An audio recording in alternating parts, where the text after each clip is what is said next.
if a passenger comes up to me, I can't just be like, does it look like I'm working? No. Hey sailors, welcome back to Cruising as Crew. My name is Lucy and today we're going to be discussing 10 things that I hate about working on cruise ships. Now before we start, I just want to do a little disclaimer. So although we are going to be discussing things that I dislike about working on cruise ships, generally I love it, which is why I have been working on cruise ships for the past 5 years and why I will continue to do so. But just like every job, whether you are an accountant or a nurse or working on cruise ships, there are going to be aspects that you love and aspects that you don't love. And this video has been really highly requested, so I thought, what the hell, let's do it.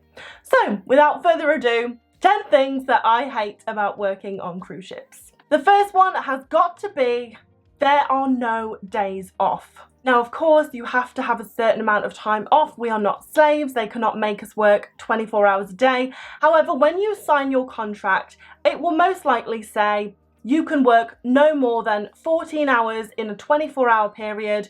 You have to have this much rest. So you will definitely get time off, but you probably won't get a full day off. You will be working at some point every single day of your contract. For example, when I was on Oceania and worked in the shops, when the ship is in port, the shops are closed, which meant that I was really only at work in the evening. So yes, I would have a lot of rest because I had the majority of the day off, which was amazing.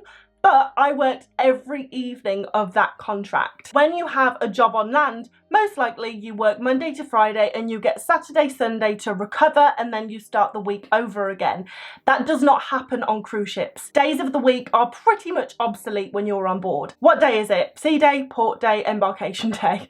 And I'm not gonna lie, it's really hard to have to think about work every single day for 6 months. And that is why at the end of your contract, you're knackered because you've probably not had any days off.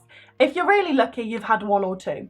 The second thing that I hated about working on cruise ships are the rules. There are a lot of rules to follow, from always having to wear your name badge, whether you are at work or off, so you are recognisable to the passengers as a crew member. On most ships, crew members are not allowed to wear jeans in passenger areas. To go and eat in the officers' mess, even if they're not working, they have to have their uniform on to be able to eat in the officers' mess. You can't drink more than 0.05% of alcohol. You can't keep any dairy products in your cabin. And I know that these rules are in place to keep us all safe and happy. I understand it, but there's just a lot of rules to follow, and if you are on board for 6 to 9 months, that's a long time to be abiding by these rules. Number 3 is being in a storm. Bad weather, big waves, lots of rain. Most of the time, you can't feel a thing. These cruise ships are so big that you forget that you're on water. However, when you get caught in a storm, it's not fun. It's an absolute pain in the ass when you're in a storm. Not because it's necessarily scary, but as someone who works in a perfume shop, you're trying to keep all the perfume on the shelf. That's not a fun job. The bar staff are trying to keep all those glass bottles of booze. Everyone's in the storerooms making sure things don't fall over and make a mess. You go back to your cabin and realise that everything's fallen off your shelf. I remember when I worked in the spa, and in pretty much every single treatment room there was a shower with a glass door on it.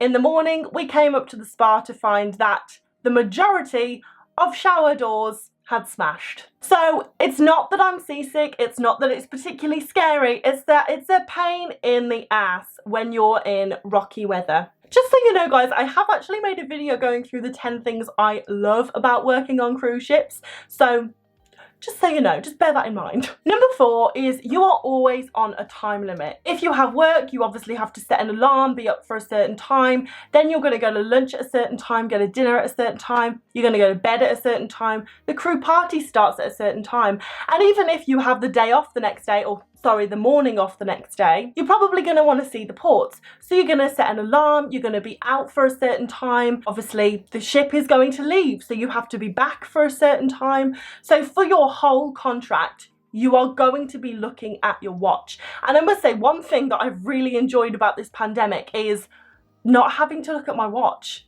Like, I eat when I'm hungry, not when lunchtime is. I'm gonna go for a walk because I feel like it, not because this is the only time I have to go for a walk. So yeah, constantly being on a time limit is exhausting and not that fun. The queues.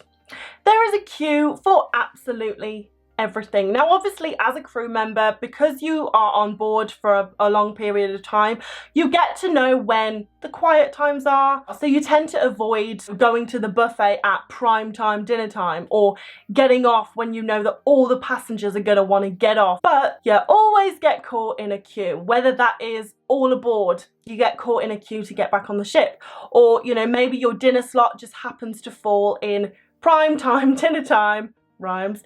So you have to queue up with all the passengers to get their dinner. If you're eating in the passenger buffet, obviously you can go to the mess, but if you have the option to eat in the passenger buffet, you will. There are queues for coffee, there's queues to go to reception, there's queues to get to crew office to put money on your laminate. I just found that a lot of my off time was spent queuing for things. The next really big hate of mine for working on cruise ships has got to be the goodbyes. You are going to meet people from all over the world and you are going to make the most amazing friends, and even you might get into a romantic relationship, but they might be from the other side of the world. When your contract ends, you are going to have to say goodbye to those incredible people that you have met and become really close to, and honestly it's the worst thing ever. But you know, it's worth it. It's better to have loved and lost than never loved at all, as they say. But it really is horrible because you spend every day for like 6 to 9 months with these people. You become so close. So to then have to just be like, okay, bye. It's not good. You never feel like you actually leave work. And this is because you are always representing the company. So even if I am not actually at work, and let's say I go into the guest areas, I'm in my jeans, or not in my jeans, but I'm in my casual clothes, I'm not working, but I have my name badge on. I am still a crew member and I am representing the company. And even though I'm not working, if a passenger comes up to me and asks me to show them where the buffet is or show them where anything is, I can't just be like, does it look like I'm working? No. Not that I would do that anyway, but you get the point. Also, if you are out in port and people recognise that you are, oh, you're the girl from the shops, you work on board, you're like, yes. And now I have to be careful because there are passengers who are going to be watching me on my time off. Not in a weird way, but just I am representing the company. I am a crew member. I can't be doing anything that, you know, the company wouldn't like me doing because they might report back. So the fact that you always have to keep in mind that you are constantly representing the company when you are on board is knackering.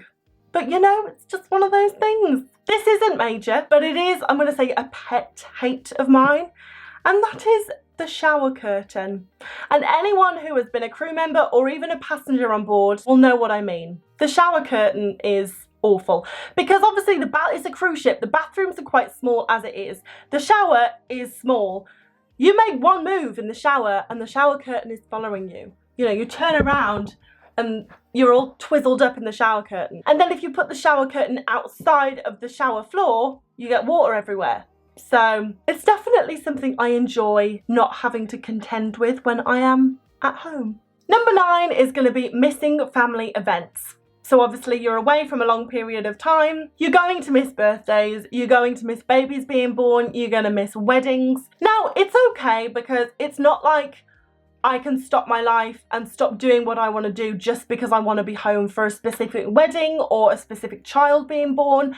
However, it is really heart-wrenching when you are in the middle of the ocean and you know that one of your best friends is having a baby or they're getting married. It stings a bit when you know that you're not going to be there to celebrate with them. And the 10th thing I hate about working on cruise ships, it's all very insular. You're basically in a bubble and the cruise ship is a world of its own and everything outside of it you kind of forget about it. But the problem with this is it makes it very hard to keep perspective. Like, I would say something I'm really good at is putting things into perspective. I'm always going to try and look on the bright side and be like, well, it could be worse. However, when you're on board a ship, I find it really difficult to keep perspective because that is your entire world for however long you are on board, and everything just becomes such a big deal. And I do think the reason is because you can't escape. If something happens at work, like when you're on land, if you work in a normal job,